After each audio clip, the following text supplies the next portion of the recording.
Yananuk, Nalak Kadij Winji Nalak Nini, Nalak Kadij Nija Buja Bal, Wajak Nunga Buja Lalak Nini, Kura, Nijie Borawan.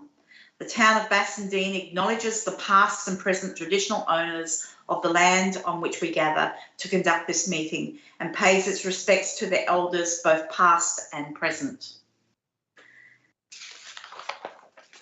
So we'll move on to attendances and apologies. We have Councillor McLennan, who is on a leave of absence at the moment, and we also have Councillor Ames, who is an apology for tonight. Are there any other apologies for tonight? I don't believe there are. Nicole has raised her hand. Yes, Nicole. No, you've put your hand down. Councillor Carter, you've got your hand raised. Yes, again, apology for the council meeting in April, the OCM. Thank you. Thank you, Councillor Carter. And no other apologies. Councillor Carter, your hand is still up. Do you want to put it down or you're... No, fine. Okay. We'll move on to declarations. The CEO, Ms. Peter Mabbs, has declared an impartiality interest for confidential item 10.1, which is the CEO annual performance review facilitation. So when we get to that item, Ms. Mabbs will declare her impartiality interest again. There are no announcements from the presiding person.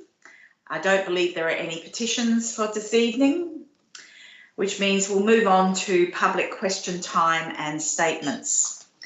So this meeting is being conducted online, so all is being live streamed and recorded. I do have a couple of statements here which I will read out. They've been sent in by residents because our meeting is being held online. The first one is from Mr. Don Yates of 10 Thompson Road, Bassendean. It's in reference to item 8.3, road closure portions of Extension Road and West Road, Bassendean. So Mr. Yates has provided the following: that the proposed road closure of Extension Road and portions of West Road may result in the loss of administrative control of key environmental, community support and safety matters in multiple ways, including but not restricted to: 1, unsafe path treatment opposite Red Rooster; 2, lamp provisions of the shared bike path on the north side of Extension Road fail as being too far apart to comply with AS 1158 and they're subject to damage, solar powered under the shade of trees. 3, loss of parking control as enjoyed by casual staff that results in many parking infringements notices being issued. 4, loading ramp access to Coles unloading dock creates a major road safety issue. 5, Whitfield Street tree surrounds are a safety issue with poor lighting. 6, main ramp width and steepness does not comply with AS 2890. Giving up parking control of West Road does not address this safety issue. 7, there is a ramp glare light overspill issue in breach of local planning scheme 10 that is not addressed by disposal of West Road. 8, tow bar overhang of the path adjoining West Road is not resolved by disposal of portions of West Road. 9, multiple safety issues related to paths of the shopping centre are identified in DAP decision of August 2012 remain unaddressed. And 10, service trucks cross from Whitfield Street over Old Perth Road are not resolved by the loss of Extension Road and paths of West Road. Mr. Yates has also provided another question in relation to 10.1. I'll read out his question and then provide a response. With respect to item 10.1, there is extensive evidence of exchanges between the WAPC and the town that highlight the need for the CEO KPIs to be open to the public, be assessed in the open and clear policy advanced to resolve many outstanding planning, costing and other CEO decisions. The CEOs of Bayswater and Swan have open KPIs and scoring of success or failure that are clear for all in the community to see and evaluate. Why not in Bassendean? I'll respond to that and thank Mr. Yates for his statement and his question. As part of the local government reform process by the Department of Local Government, Sport and Cultural Industries, this is a matter that is under review. I do note the comment from Mr. Yates that some local governments have implemented the process in advance of those reforms, but at the moment that aspect is being looked at as part of the reform package with the Local Government Act. We go on to another question from Lana Norak, of 9 Lucan Way, Bassendean. This is in reference to item 8.2, proposed outbuilding, 3A, lot 204, strata lot 1, Lucan Way, Bassendean. Question. We recognise the proposal is almost compliant on a number of factors when looking at them in isolation. However, does Council take into account the cumulative effect of a proposal being non-compliant on a number of factors? And I believe, Mr. Gibson, you can answer this question. Thank you, Madam Mayor. Yes, whilst Council must individually consider each aspect that requires an assessment against the design principles, Council can also consider the cumulative impact of the various aspects and decide whether the proposal represents overdevelopment of the site. Thank you, Mr. Gibson. So we'll move on to the rest of the agenda because there are no more statements or questions that I've received thus far. So there are no deputations, and that means we'll move on to the reports. So the first item is 8.1, proposed storage building at 77 Lot 2 West Road, Bassendean. I'd invite Mr. Gibson to provide a short overview of this item for councillors before I open it to questions. Thank you, Madam Mayor. This report is for Council to consider a proposed storage building on the same site as the Last Crumb Cafe. Ordinarily, the application would not have come to Council for determination, but for the stipulation in our local planning scheme that the conditions on the additional use are to be determined by Council. It's a bit of a peculiarity with our scheme. Typically, the scheme would contain any conditions that apply to an additional use. In this instance, it simply says as determined by Council. So that is why it's being brought to Council. In any event, if the storage building had been associated with a single house and would therefore be an outbuilding, it would have been considered acceptable. And for that reason, staff recommended that it be approved. Thank you, Mr. Gibson. So I'll open it up. Is there any councillor who'd like to ask a question on this item? No? Okay, I have a question, Mr. Gibson, if you don't mind. If the business ever ceased to exist, would that storage shed remain even if it became, if the property reverted back to a residential use? I'm thinking there's a minimal variation in the R codes, so I just wanted to clarify what that situation would be if that business ceased and it reverted back to being a residential property. Through you, Madam Mayor, if it defaulted back to a single dwelling rather than a cafe, it would have effectively cause the storage building to become an outbuilding, unless, of course, the owner chose to voluntarily remove the structure.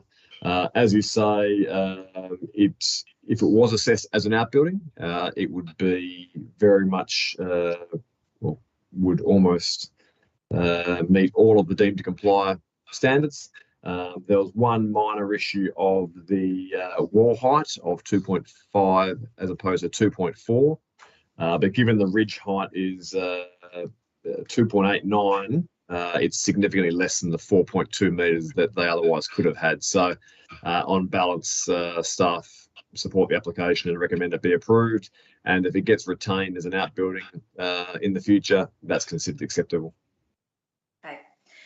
Okay, so unless there are any more questions, I can't see anyone's hand up. We'll move on to the next item, which is 8.2, proposed outbuilding 3.3.3A, lot 204, strata lot 1, Lucan Way, Bassendean. Again, Mr. Gibson, would you like to provide an overview of this one? Through you, Madam Mayor.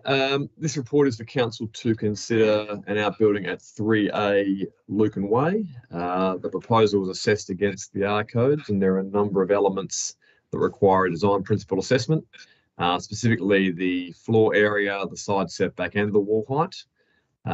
Given the location of the outbuilding or proposed outbuilding, it will have no material effect on the streetscape, and therefore Council needs to consider whether the proposal will have a detrimental impact on neighbouring properties. And we've obviously received a question earlier tonight. In that regard, the town did advertise the matter to abutting properties and received one objection, and that was objecting based on the wall height, which is proposed at 2.8 metres, with the deemed to comply standard being 2.4 metres. In assessing the matter, it is considered acceptable on balance and is recommended it be approved. However, given there's a number of elements that require a design principle assessment, it is also open to Council to refuse the application. Thank you, Mr. Gibson.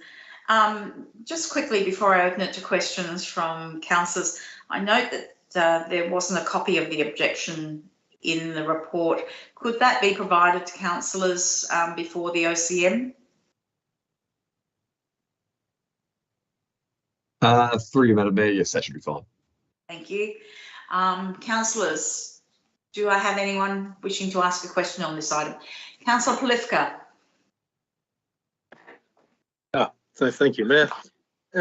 So we're calling this thing an outbuilding. Essentially, it's just an oversized garden shed, which seems to have facility for parking.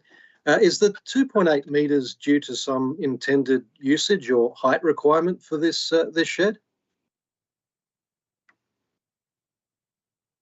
Through you, Madam Mayor, I'm not sure.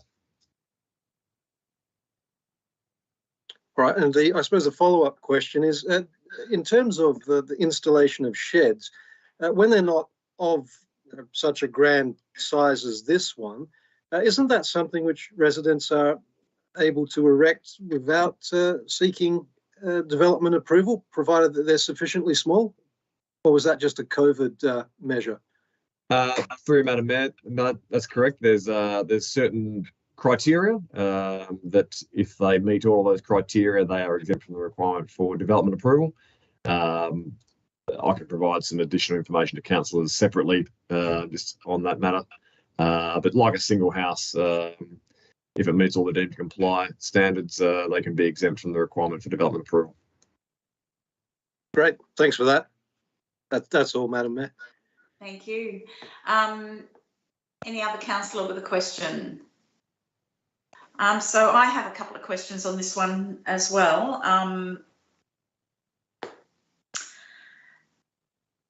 Local planning scheme LPP 12 states that such a building should be less than 60 metres square in area or 10% of the site, whichever is lesser, that is 46.4 square metres. So it seems to me that this is quite excessive compared to what LPP 12 states. Is that correct, Mr. Gibson? Through Madam Mayor, it's correct to say that the proposal doesn't meet the deemed to comply standards, so for that reason requires a design principle assessment. So in undertaking that assessment, council needs to consider whether the proposal or that element of the proposal detracts from the streetscape or has an amenity impact on residents or neighbouring properties.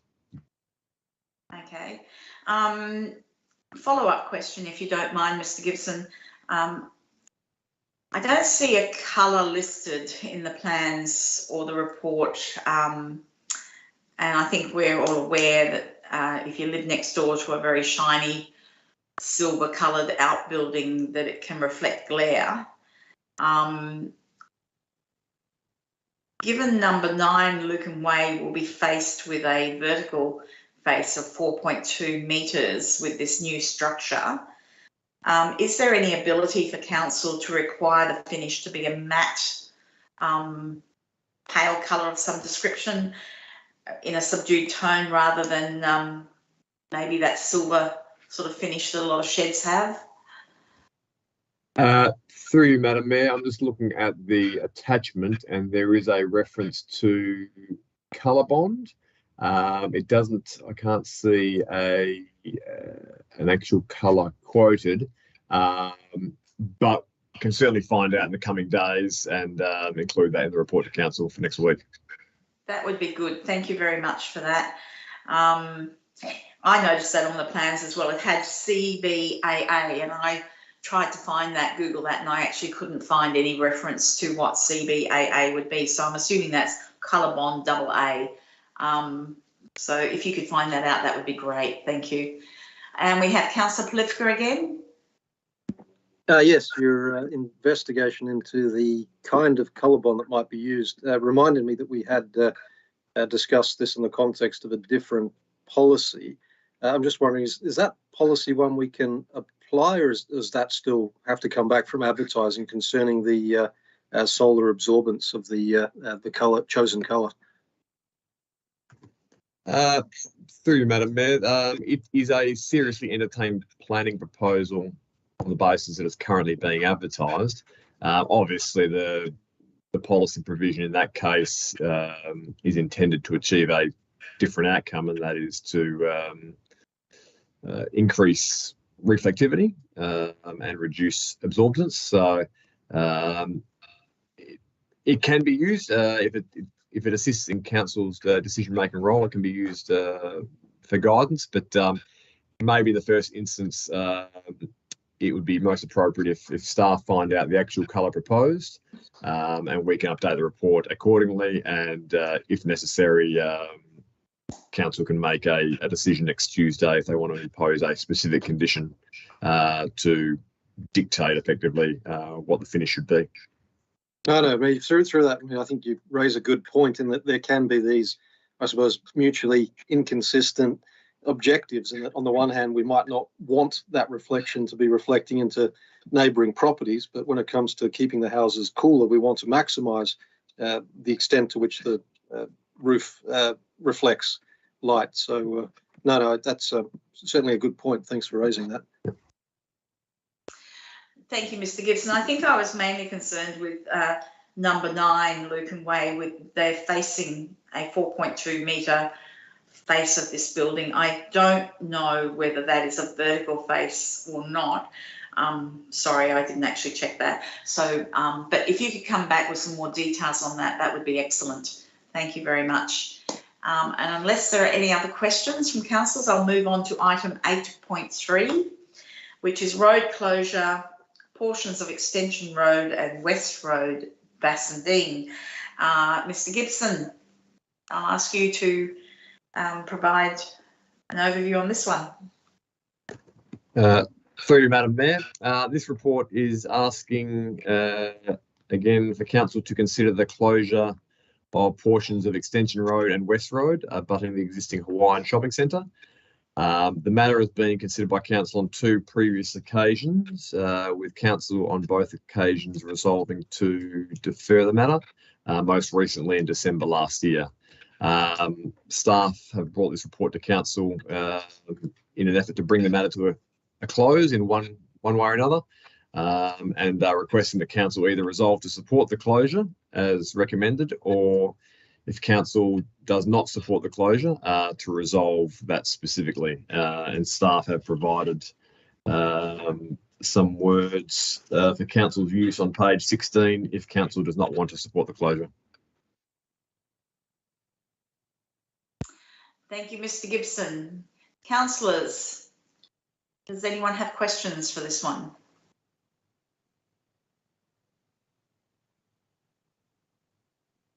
Sorry, Councillor McWilliam and then Councillor Polifka.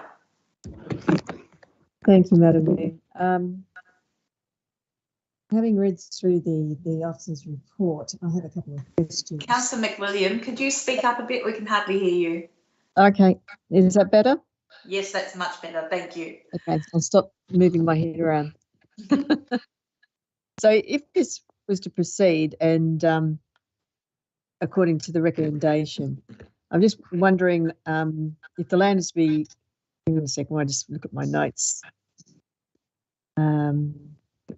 Will this potentially create an opportunity for the shopping centre owners to charge parking fees and thereby increasing their income to cover costs, but also creating perhaps quite expensive costs to residents? And how would such costs to residents compare to the council actually continuing to bear the cost of maintenance? Through you, Madam Mayor, I suppose in terms of the first question, the answer is potentially, in terms of having paid parking. That has never been raised by the shopping centre operators as part of their proposal, but it would be possible. I suppose to that I'd say there are so many more bays that are currently on their site than the 105 bays that are sort of in question here. So if they were going to do it, they'd be able to do the vast majority of the bays under the current ownership structure, given that most of the bays are on their current site. How the financial impact of that, I suppose, couldn't speculate. It'd be depending on a whole range of factors that are beyond the town's control. So I'm not sure how staff would answer that, but in terms of the initial question, the answer is yes, potentially could be converted to paid parking, but that's not been mentioned to town staff until now. So just further to my question, then I would ask then that staff, if this becomes an issue, that staff actually look at some of the other shopping centres around and maybe suggest Hawaiian could consider those options where people are allowed to park free for the first 2 hours, which tends to take care of most people's requirements. But the other part of my question was, and I know that it's open to conjecture as to what the cost of parking would be for residents. What would the cost to the town be of ongoing maintenance of these roadways? Through you, Madam Mayor, as you can see from the report, we haven't actually spent any money yet. There hasn't been a need to. There hasn't been any asset failure or need for asset maintenance. But I suppose the cost of that would depend on how the asset continues to perform. So again, that would just be speculation on the part of staff. But I suppose I could answer it by saying that if the road was closed and Hawaiian elected to purchase it, and it may well be that Hawaiian does not elect to purchase it, depending on the valuation that comes back from the state government. But if they did, it would be under their care, control and ownership, and it would be their land to maintain, and it absolutely wouldn't be the town's land to maintain. I suppose what we've got at the moment is the situation is the land is still under the town's care and control. It hasn't been a financial issue or hasn't been a cost to the town thus far, but it would be reasonable to suggest at some point it will be. When that is and how much that is, simply don't know. Okay, thanks, Mr. Gibson. Thank you. Councillor Polifka, if you don't mind, if I could just follow in with one quick question from Mr. Gibson. Oh, no, absolutely. Go for it. So, Mr. Gibson, correct me if I'm wrong. If those 107 parking spaces are retained by the town, then the town would continue to allow those parking spaces to be utilised for free, as happens with all public car parking around the town. And our suburbs. Would that be correct? Through you, Madam Mayor, yes, I would expect so. Okay, thank you very much, Mr. Gibson. Councillor Polifka. Thank you, Madam Mayor. So just to go back to what Director Gibson had said at the outset. So I understand that there hasn't been any change in facts or circumstances. The reason that this item's coming back before council is that the resolution that council made on the previous occasion wasn't decisive. What was the resolution, and how would we need to change that in order to make it decisive of council's view? Through you, Madam Mayor, on the 21st, so top of page 12, on the 21st of December, Council resolved to defer the consideration of the matter and requested information as to, and I'm reading verbatim now, any risks associated with the current land occupation of portions of Extension Road and West Road reserves. Staff then subsequently followed up through the CEO bulletin, seeking clarification on exactly what information councillors would require, and no responses were received. Okay, so it's back because it was deferred, not because it was determined on the previous occasion.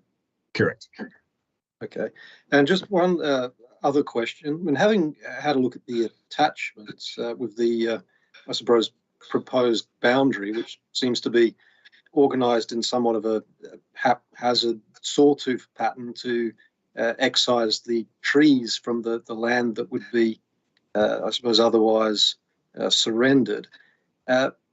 Is that sort of irregular boundary something which we see anywhere else in the town? It just seemed unusual to see boundaries other than straight lines, I suppose. Through you, Madam Mayor. No, thankfully it's not. That line was particular to this site as a means of resolving the parking issue that was caused by the town's handling of the 2012 JDAP application, but by keeping the land in question to an absolute minimum. So as you've rightfully observed, most cadastral boundaries are far more regular than what you see on the attachment there. However, this is almost working back to front, is that the parking has been, rather than having a normal straight boundary or regular boundary that a developer would need to operate within, based on the town's handling of the 2012 JDAP application, the development has spilled outside that boundary into the road reserve, and this proposed closure is just simply to rectify that issue, but in a way that reduces as much as possible the amount of land in question. So, yes, the actual boundary shown in the proposed boundary shown in blue could have been straightened out, absolutely, but that would have meant the town was relinquishing more road reserve than is currently proposed. So, what we've tried to do is keep the land in question to the bare minimum. And then I suppose the follow-on question from that is obviously the retention of those trees that look to be at least in excess of 50 years of age. Would there be sufficient deep soil zones to ensure their continued health? Through you, Madam Mayor, whether they're sufficient or not, that's what's been approved as part of the 2012 JDAP application. So if they're not, that is unfortunate, but that's what we're left with. So what we're dealing with is more the administrative side of things, being the cadastral boundary, as opposed to the practical sort of on-site matters in relation to the trees. Okay, thank you. Councillor Carter. Thank you, Madam Mayor. I was on the JDAP in 2012 when this issue came up. The reason for the boundary is generally to save mature trees. It was an argument that we became at a compromise to save trees. So that was the main reason behind it. Apart from that, I don't know where we're at the moment. Thank you. If you don't mind, councillors, I have a few questions on this item. Firstly, Mr. Gibson, the meeting that's listed in the report that took place on the 21st of March, would it be possible to clarify in the report for the OCM that meeting was at the request of Hawaiian? Through you, Madam Mayor, that's easy enough to do. Right, thank you.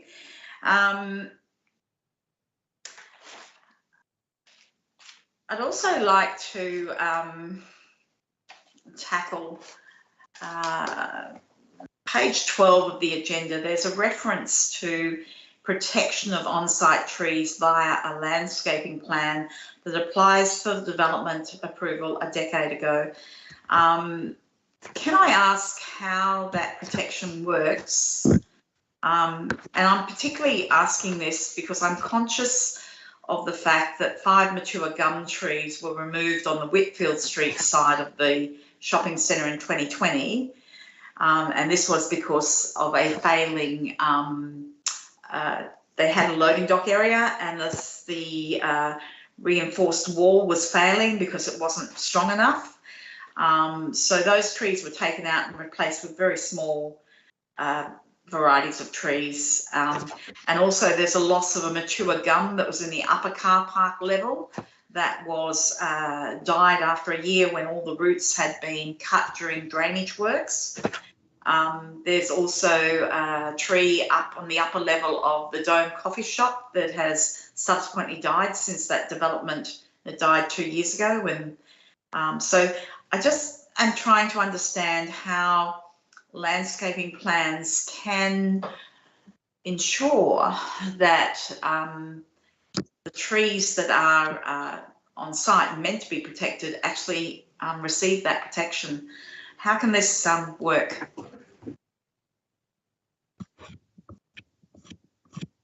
Through you, Madam Mayor, if a landscaping, I suppose I'll speak in general terms, if a landscaping plan is a condition of development approval, it needs to be complied with. If it is not complied with, it represents a breach under the Act, and there's obviously processes that spin off that. Broadly, as I responded to Councillor Polifka's query, this is not doing anything to change what is happening on site. There's no practical on-the-ground impacts. This is simply an administrative fix-up from based on a legacy issue from 10 years ago. So that it is not going to have an impact on where the trees are, their deep soil zones, their structural integrity or anything like that. The trees will remain where they are. They'll be covered by a landscaping plan, which obliges the landowner to maintain them in those locations. And if they should not maintain them, if they chose to remove them without prior approval, that would constitute a breach, and there would be penalties that would apply in that instance. So I think my question is more along the lines of subsequent works that result in the decline of the trees. It doesn't seem to me like there's much protection there. And I'm curious, maybe even not just for this site, but for other sites, if we have these landscaping plans and there doesn't seem to be a great deal of regard for the trees in their sites, how can we ensure that the intent of those landscaping plans are actually followed through? That's what I'm getting at. There seems to be a disconnect between the intent of what the officers put in place with landscaping plans and the ultimate outcomes where we have decline of these major trees because of various actions. Through Madam Mayor, I suppose that all sits quite peripheral to the matter that we're discussing, being the road closure. But broadly, like I say, if an approval is issued and conditions are imposed, the obligation is on the owner or the developer, as the case may be, to comply with those conditions. And if they don't, if they are negligent or they willfully breach the conditions, the Act sets out that is something that can attract a penalty.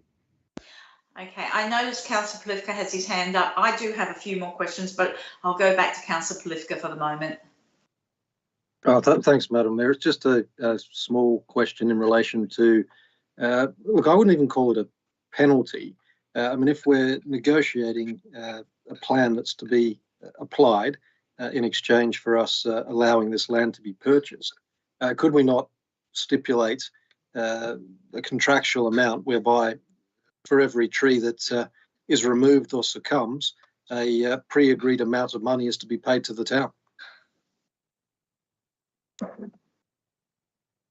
Through you, Madam Mayor, I suppose, again, it's sort of peripheral to the issue at hand, but if council's concern is that the landowner may simply choose to remove trees that are otherwise required to be maintained as part of a landscaping plan, there's not much more council can do about that. A condition has been imposed. A landscaping plan has been approved by staff at some point in the past. It is now simply the obligation of the landowner to implement and maintain that landscaping plan.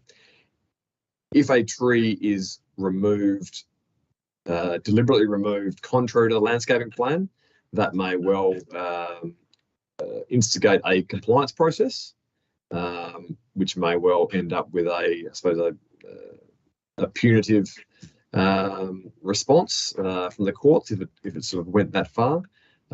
If the tree simply had ill health and effectively died of natural causes, the expectation would be that by way of the landscaping plan, the landowner would be required to replace the tree in the same location and the same species, essentially like for like, unless, of course, there was some prior approval to depart from that. No, I was just sort of raising that in the context of, I know that at least one other local government has sought to put serious penalties in place, I think up to fines of up to $50,000 for the illegal removal of, I think it extended to verge trees, but I don't see this as being too dissimilar. So you're having real penalties that bite, as opposed to just saying, well, you have to replace this 50-year-old tree with what's deemed to be a mature tree by the same species in a 200-litre nursery bag. I mean, they're not like for like. So I suppose that again is peripheral, but just in the overall view that the town wants to encourage the retention of trees, perhaps that's something we could investigate. And if we did, would those protections extend to this, the agreement that's already in place, or could they not have that retrospective effect? Through you, Madam Mayor, the penalties already exist under the Planning Development Act. So there are large penalties under the Act. Whether someone committing a first offence would get the maximum penalty, that would be up to the magistrate to decide. But the penalties already exist. The landscaping plan exists, it's been approved, and the obligation falls to the landowner to implement it. If there's a willful breach of that landscaping plan, the Act already provides that's a breach and provides that there are significant penalties that the magistrate can apply. So nothing really needs to change. And I suppose going back to the item at hand, this is simply, there's no suggestion of any proposed changes on the ground, removal of trees, modification of the landscaping plan. This is simply, at this stage, just to amend the boundaries of the subject site so that all the parking that was provided to service the shopping centre is located on the shopping centre site. Okay, yeah, thank you. I guess we probably went a little broad with that, but always trying to save our long-standing trees. So with your indulgence, councillors, I do have a few more questions. Mr. Gibson, the alternative suggestion contained in the report, is it possible for that to be put as an alternative underneath the officer's recommendation in the OCM document next week? Through you, Madam Mayor, I'd probably defer to the CEO's office on that as to whether it should be in the report or simply on a alternative form, but I'll defer to the CEO or the Manager of Governance.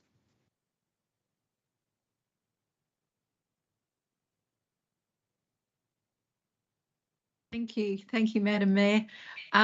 The officer would normally recommend, I guess, the administration's views in respect to the report. What Mr. Gibson has done in this instance is provided an alternative should council not wish to support the officer's recommendation. So he's actually carved out that alternative recommendation should council wish to progress with that. But Mr. Gibson has actually provided an officer recommendation for council's consideration. Thank you very much for that, Ms. Mabs. I'm probably going to go over some old ground here, but okay. Given the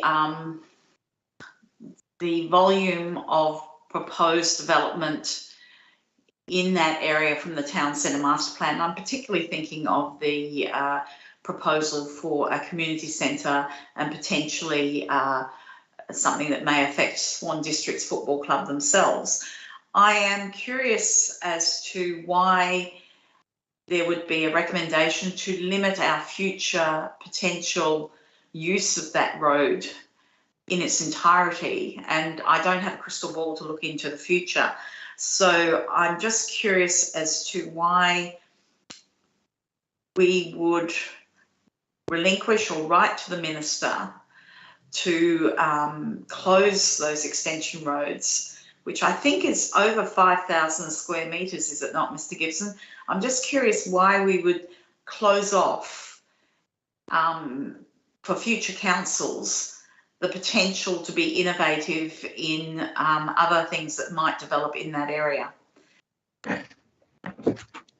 Through Madam Mayor, the shorter answer is council doesn't have any flexibility. Council, by virtue of the 2012 JDAP approval, made the decision to effectively relinquish that land, if not on the title, in practice. So this, again, I've said it a few times, this is just simply a legacy issue based on what happened 10 years ago. If the town had have wanted to, for that portion of land to be potentially used as road reserve at some point in the future, the town obviously wouldn't have supported the JDAP in the manner it did. So it is simply a tidy up of a decision that happened 10 years ago, and it's not as if council could simply require those bays to be removed because they are embedded by virtue of the JDAP approval. Thank you, Mr. Gibson. Yes, I would agree with you on that. However, that is only until Hawaiian potentially lodge a new development application, which would obviously require all the assessments that normally go with a large DA, such as transport plans and all of those things. So I think from our discussions previously that you are quite correct. Whilst the shopping centre continues in its current format, those car parking bays or the number of car parking provided in that road reserve should be maintained or retained.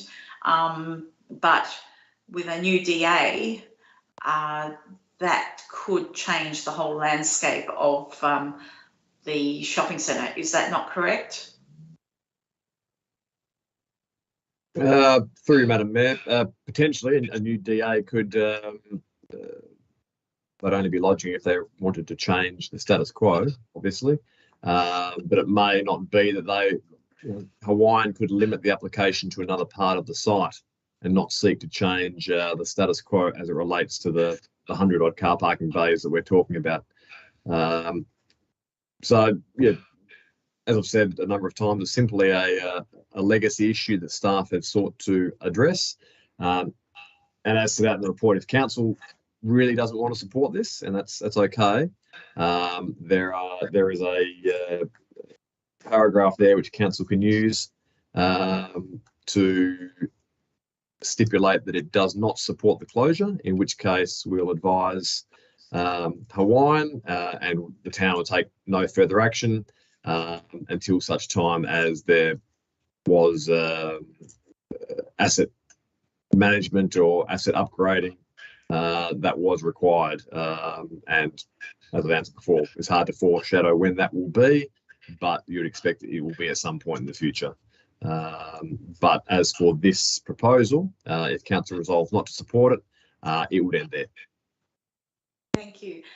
Councillor Polifka, I believe you have your hand up.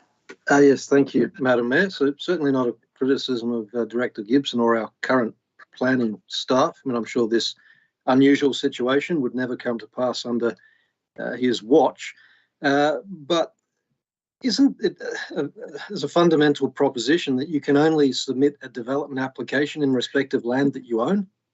I mean, how did Hawaiian's development application extend to land which they don't own or didn't own? Through you, Madam Mayor, yes, that's the correct appraisal. You can lodge an application over land you do not own, so long as you have the express consent of the owner, and that's not uncommon. Say if a property was being transacted upon, the new owner wanted to lodge an application, or the future owner wanted to lodge an application prior to settlement occurring, they could get the consent of the current owner, and that's all legit. In this instance, however, staff would struggle to explain how it happened. The JDAP Responsible Authority report did not mention the matter at all. So, yeah, it's probably relatively little I could add. But no, you are right, is that typically you would confine your development to your site or any site that you had the express permission to lodge an application over. In this instance, obviously something else happened. Okay, not to worry. Thank you. Thank you.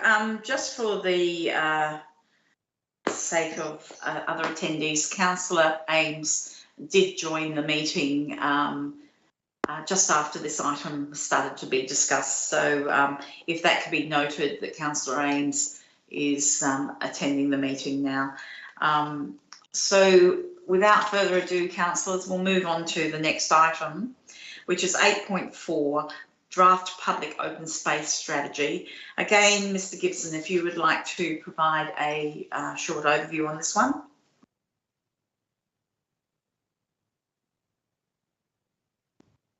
Sorry about that. After 2 years, you think I'd be getting used to this? Through you, Madam Mayor, this report is asking Council to consider adopting the draft POS strategy for advertising. The town does not currently have a POS strategy and genuinely needs one to provide decision-making guidance on the matter.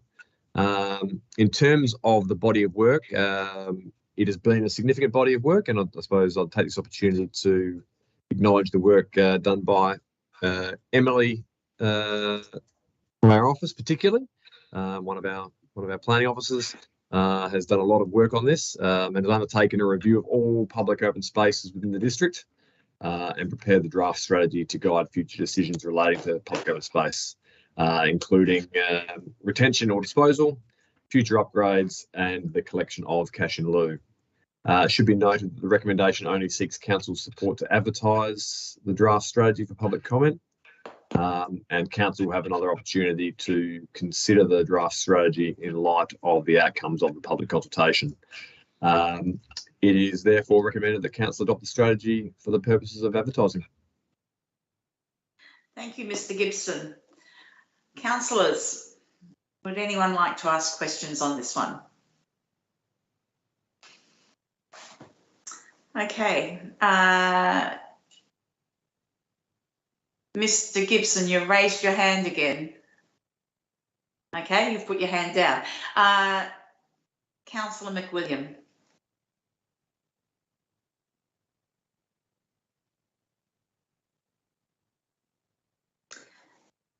Councillor McWilliam, you have your hand up. I have to put my microphone on. Thank you.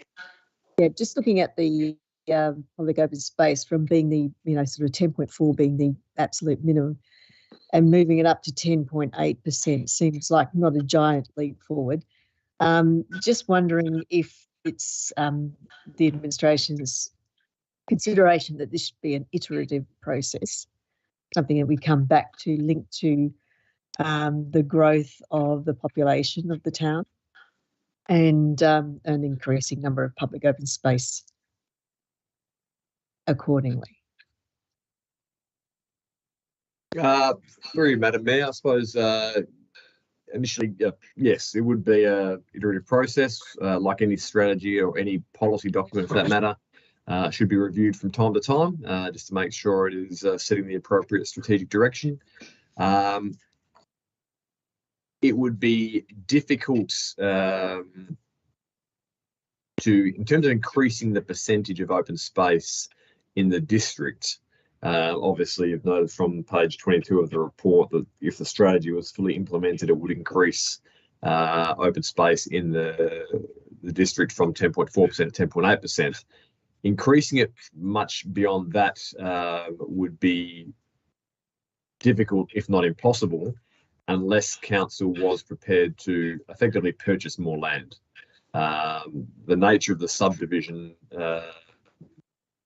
applications and proposals we're going to see over the next 20 years is unlikely to actually generate land vested on a deposited plan and adding square meterage to our sort of tally.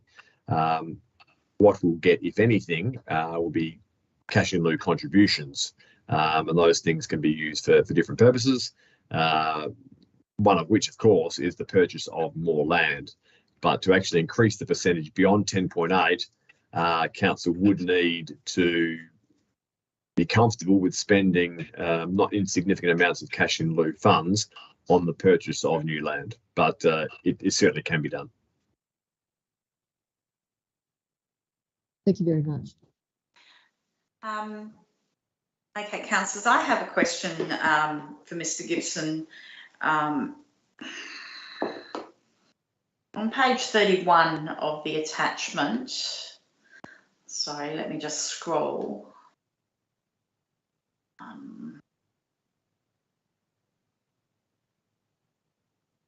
Or maybe it's not 31.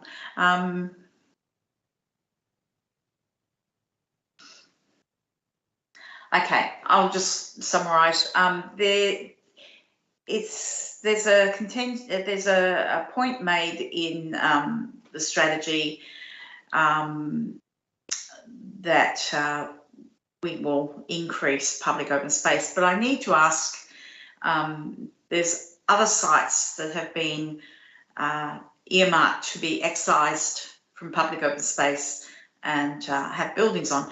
Two of them, for instance, off the top of my head, are Wilson Street Car Park and the Infant Health Clinic, which are at the moment part of the BIC public open space. So I'm curious about how those percentages have been factored in, if they have been factored into future public open space volumes in Bassendean. Through you, Madam Mayor, both of those examples were excluded. The Wilson Street Car Park doesn't offer any recreational value, and the management order is for a car park as opposed to a reserve for recreation in the classic sense. And in terms of the infant health clinic in the town centre here, that's part of a recommendation on page 67 of the actual strategy document, which shows it as a proposed development site, and it did so on the basis of the council adopted town centre master plan, effectively providing for that outcome. So the percentages exclude those. So if council was to retain those and develop them for recreational purposes, the anticipated percentages would be even higher. But based on the town centre master plan, it was assumed that they would be developed for residential or mixed use purposes. Okay. I'll throw to Councillor Polivka for the moment. I do have other questions though. Oh, thank you, Madam. I think Councillor McWilliam may have had a hand up before me. Councillor McWilliam, is your hand still up or you're asking a new question? Sorry, I left it up. I'll take it down now. Oh, okay. So Councillor Polivka, the floor is yours. Excellent. Page 20 of the briefing session agenda. We've got some tables and some figures, so that's always a good place to start, I think. So looking at the existing public open space, so there are 42 areas of public open space, and of those, the suburb of Bassendean has 30. But then when we scroll down to the next table, which is the percentage of public open space, so where you've got Bassendean, it says 7.4%. So what that I understand that to mean is that of the suburb of Bassendean, 7.4% is public open space.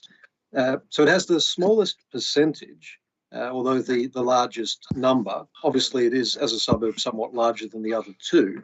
But from that, can we conclude that in Bassendean, perhaps the average size of public open space is less than what might otherwise be ideal?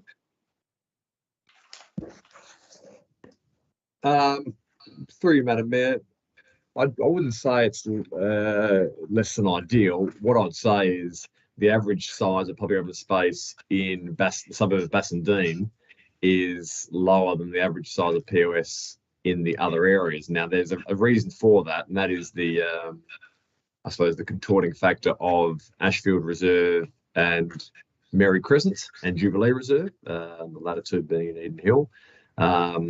Those sort of district active play spaces can, they warp the figures a bit, and that is why effectively the suburb of Bassendean is materially lower, because the equivalent space in the suburb of Bassendean is obviously Bassendean Oval, but that is reserved as Parks and Recreation under the Metropolitan Region Scheme, and it is not local open space. It's regional open space under the state government's Metropolitan Region Scheme. So, as set out on page 11 of the actual draft strategy document, if you were to include the various regional reservations that exist in Bassendean, it would probably be comfortably over the 10%. It's just that Eden Hill and Ashfield don't have large tracts of regional open space. The open space in those suburbs are local open space, and therefore contribute to the percentage. But for Bassendean, it does have a disproportionate area of land that's reserved as regional open space. So if we were to, I suppose, just discount those areas which are regional open space, which my understanding is they're not included in the calculation for the purpose of determining whether a locality has the 10% that the Stephenson-Hepburn plan, which still seems to be used, even though it's quite an old document. Is that correct, that we're trying to essentially make sure that 10% of each locality is public open space? Through Madam Mayor, that's broadly what the state planning documents talk to. Obviously, it started with the Stephenson-Hepburn plan of sort of the mid-50s, but that sort of that thinking that was evident in that plan has effectively been embedded into state government planning policy ever since, and the 10% has continues to be applied as a policy provision. So, if Bassendean Oval was local open space, it would contribute to the percentage, but it's regional open space, and therefore it doesn't. However, as set out on page 11 of the draft strategy document, whilst it's a regional open space under the region scheme, the casual observer or casual visitor may not be aware of the underlying reservation under the local and region schemes, and they just see a sort of an active sporting reserve. So There's a few dot points provided on page 11 that acknowledge why the shortfall exists and effectively concludes that, on balance, the suburb of Bassendean, notwithstanding its current 7.4%, is quite well provided for in terms of open space generally. But don't we, in terms of our ability to collect money, don't we need to demonstrate that shortfall? And if by saying there's an oval and that gets us to 10%, does that limit our ability to collect money so that we can buy more open space with a view to ensuring that Bassendean itself gets to that 10%, and then anything additional is just is a bonus, so that any regional open space might take the effective, I suppose, person walking their dog test, where they can't distinguish between local and district or regional open space. If we get to our local open space to 10%, then we might have an effective open space of 15 odd percent. And that would seem to be a better outcome. So are we able to try and adjust the figure there to say that we want to strive to ensure that the suburb of Bassendean has that 10% of local open space? Through you, Madam Mayor, I'd suggest that would be quite impractical. The amount of land required to get the suburb of Bassendean to 10%, you'd be looking at another 10 hectares of land. And I suppose the question is, where does that land come from? 10 hectares? 10 hectares. Do we even have that? Well, the suburb of Bassendean is 371 hectares, so there's land out there, but it's all, much of it's residential and it's privately owned, so the town would need to be buying blocks one at a time to accumulate 10 hectares. So for that reason, I'd suggest the whole exercise of wanting to have 10% of local open space is reasonably impractical. In terms of the underlying question as to whether us having 10% would impact our ability to ask for cash in lieu contributions from subdividers, that is something only the department will be able to answer as part of their consideration of individual subdivision proposals. I suppose the point that we would make, and the sort of the argument that we would prosecute, would be that whilst 2 out of the 3 suburbs meet the 10% in terms of land area, as you can see from the strategy document, the condition of those public open spaces probably don't meet community expectation or contemporary standards for public open space in a sort of a inner middle city urban area. And so the upgrading of those sites is going to cost money. And we would contend that it's appropriate for those subdividing in the area that they should have an obligation to contribute to the improvement of those public open spaces, which the future residents will benefit from. Whether the department will accept that rationale remains to be seen, but that would certainly be the argument the town would put forward. Okay, so we don't have a strict obligation to collect the money in order to reach that 10%. I just sort of thought that was more of a pretty stringent rule, but if there is some flexibility... No, I suppose I'd say, through you, Madam Mayor, that the 10% is a policy provision, a policy position of the Commission. It is not a sort of a win-lose arrangement where you must achieve 10%. It is, I suppose, the target that 1/10 of your residential area should be for recreation purposes to serve the needs and the wants of the local community. But there's no sort of adverse implication if a particular suburb doesn't achieve the 10%.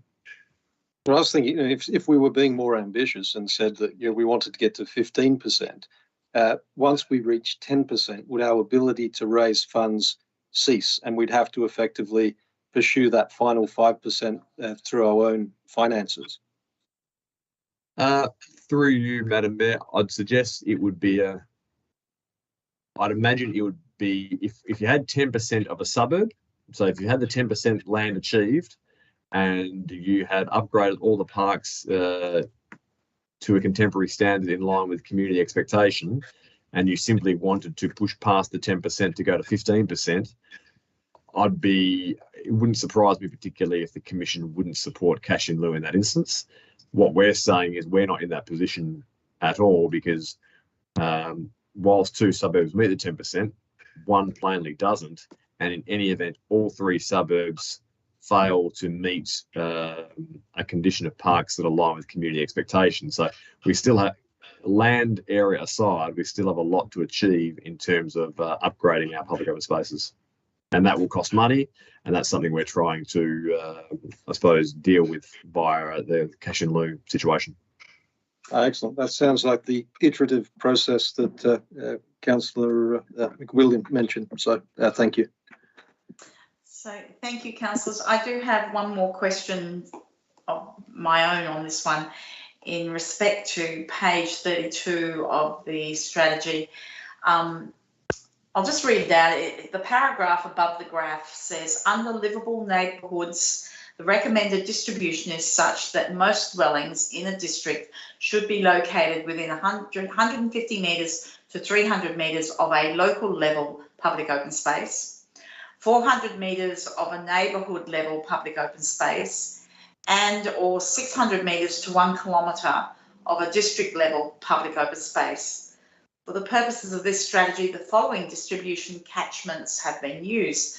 So I note that the catchments in the graph that we've used differ from that statement that's in the paragraph above.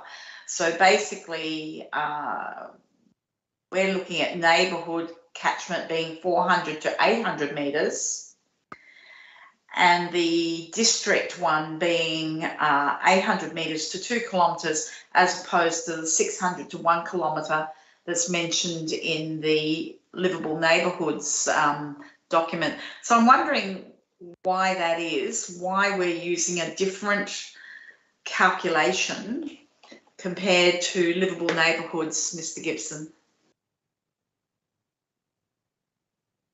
Through Madam Mayor, livable neighbourhoods, I suppose, probably has best application in the sort of the outer metro areas as part of sort of greenfield subdivision on the fringes.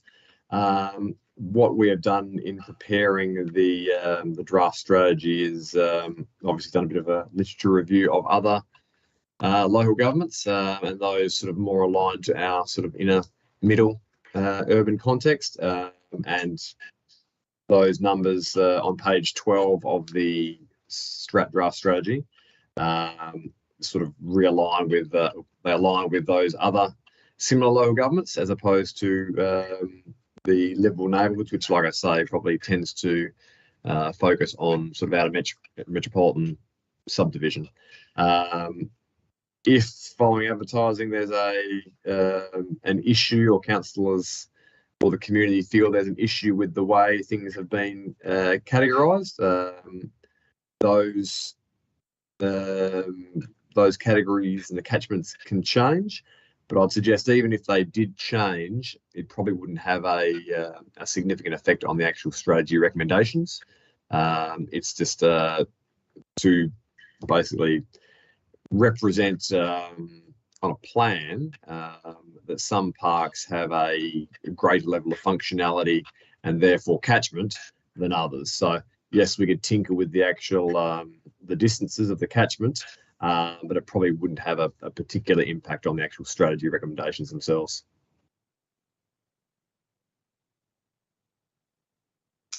Okay. I would have thought it would have a significant difference in the catchments. In particular, there was a GIS mapping that was forwarded to Council Prolifica at Council Prolifica's request, and it was forwarded to all of us. And I would have thought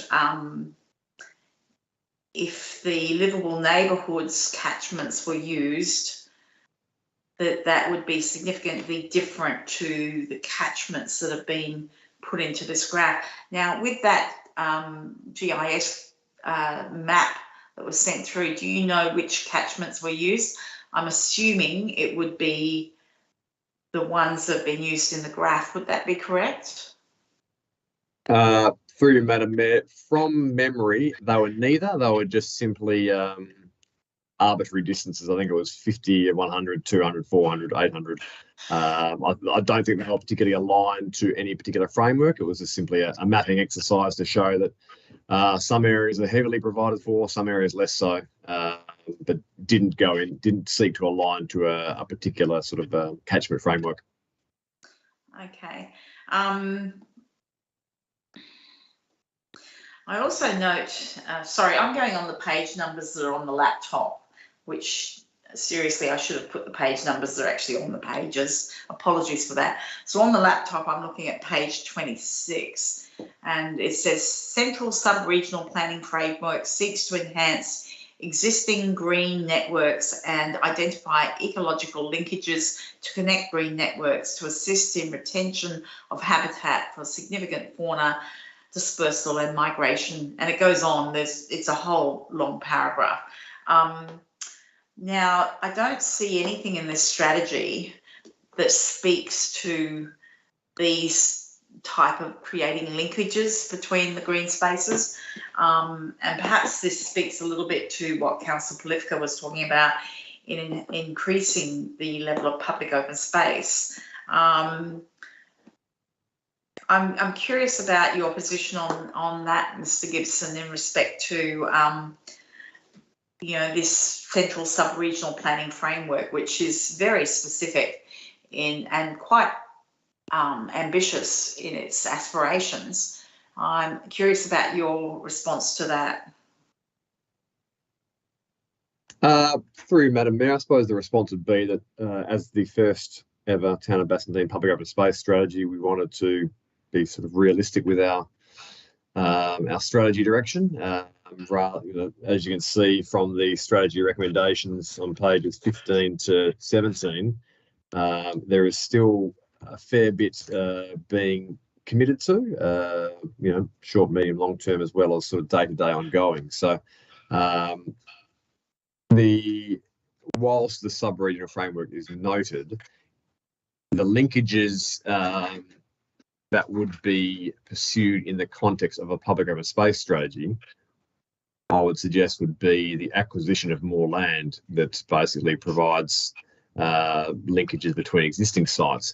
If council wants to provide sort of green connections between existing parks using the road reserve, that's fine, but I would suggest that falls outside the local open space strategy. Okay. Councillors, are there any other councillors who've got questions to ask?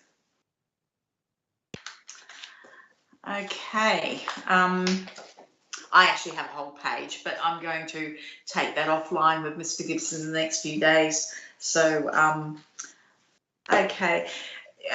We'll move on to item 8.5, review of council policies. And again, Mr. Gibson, I believe this is you. Thank you, Madam Mayor. Just a short one. This purpose of this report is for council to consider a review of 2 of its policies with a view to incorporating the relevant provisions from the banner poles policy into the existing alfresco dining and public trading policy, thereby allowing the former to be revoked.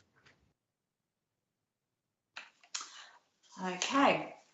So, councillors, do we have any questions about that one?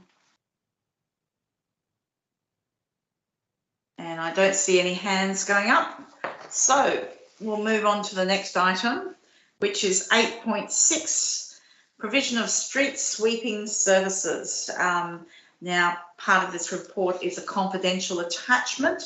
So I would suggest to councillors, if you do have questions, if they pertain to the confidential attachment, you will have to wait until we go behind closed doors. But if you have a general question about this report, Mr. Gibbs, no, this is Mr. White. Mr. White, did you want to speak to this before I open the door to councillors for questions? Yes, thank you, Madam Mayor, and through you, just briefly, very briefly. So obviously this item is to present to council the summary of tenders received for the provision of street sweeping services. This was a formal tender process and 3 tenders were received and evaluated in accordance with the town's procurement framework. as detailed in the confidential attachment, being the tender evaluation report. I should mention that a comprehensive review of the requirements and tender specifications was conducted by the business area, Mr. Adams's area, and that has resulted in significant savings compared with what was budgeted for this contract. The officer recommendation is for council to award the contract to EnviroPath for a period of 3 years, plus 2 optional infrastructure directorates. So I can answer any questions on process, and Mr. Adams can answer any questions in relation to the technical requirements of the contract. Thank you. Thank you. Councillors, do you have any questions on this item? Could I ask Mr. Not Mr. Gibson. Adams or White? Adams, sorry, Mr. Adams, sorry. So, could I ask Mr. Adams just a very quick question? The formatting would allow you more flexibility, I think, in this new contract. Would that be correct? Am I in my assumption there? Yes, thank you, Madam Mayor. We have made some changes to the format of the contract, which does enable us more flexibility and some good savings as well. Yeah. Excellent. Thank you. I just assumed that, but I just wanted to double check. Okay, unless there are any other councillors with questions, I don't see any hands up, so we'll move to the next item, which is 8.7, Bassendean Local Emergency Management Committee meetings held on the 11th of August and the 3rd of November and the 2nd of March. So, Mr. Gibson, I think this is yours. Through you, Madam Mayor, nothing particularly relevant to raise here, apart from saying these are the minutes from the BLEMAC. And I think the most recent meeting we discussed an exercise that was conducted late last year in conjunction with the City of Bayswater. I believe councillors Ames and Polifka attended that. That was well attended by both city staff, town staff, as well as the hazard management authorities and service agencies. And the town received quite good feedback from the DFES district advisor. So that was a successful exercise, but otherwise there's probably not a great deal to add. Thank you, Mr. Gibson. Can I just ask you one quick question? There seems to have been a delay in some of these coming to council. Is there any reason for that? Through you, Madam Mayor, no, that's just simply an oversight, and apologies for that if that's inconvenienced any of the councillors, but no, there's no particular reason for that, but we'll make sure that doesn't happen again. Thank you. Councillor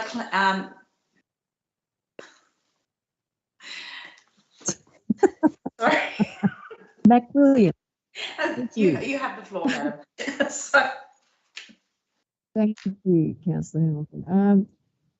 Just in relation to this planning for water document, which is out for public comment, is that currently out for public comment, Mr. Gibson? Do you know? Through Madam Mayor, I'll have to check. The town put a submission in, but that was some time ago. I can check and advise councillors separately if you like. Thank you. Thank you, Councillor McWilliam. Are there any other questions? And I don't see any hands going up, so we'll move on to item 9, motions of which previous notice has been given.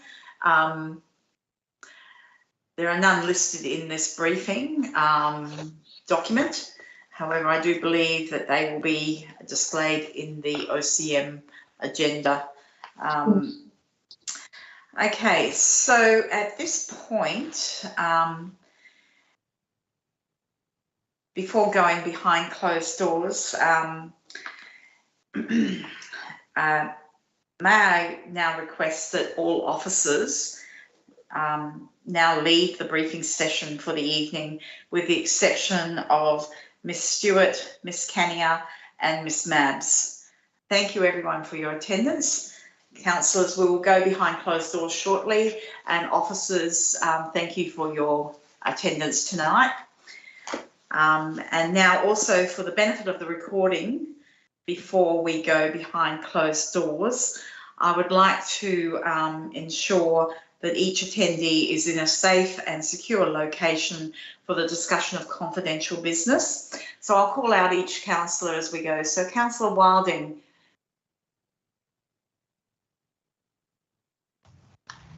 Thank you, Madam Mayor. I am in a safe and secure location. Thank you. Councillor Polifka. Yes, just close the window so no one will hear. I'm in a safe and secure location. Thank you. Councillor Carter. Thank you, Madam Mayor. I'm in a safe and secure location. Thank you. Councillor Ames. Safe and secure, Madam Mayor. Councillor McWilliam.